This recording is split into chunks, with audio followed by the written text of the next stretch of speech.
Hi everyone, welcome back to this channel. In this video, I'm going to show you how to replace the video background in CapCut PC.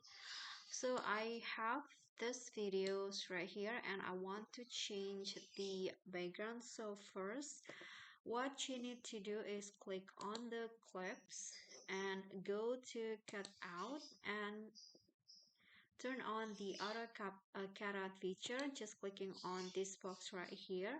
Then the background has been removed, and then go to basic, scroll down until you find the fill options. So here, click on the drag down here, the drop down, and choose whether you want to add the blur, color, or style background.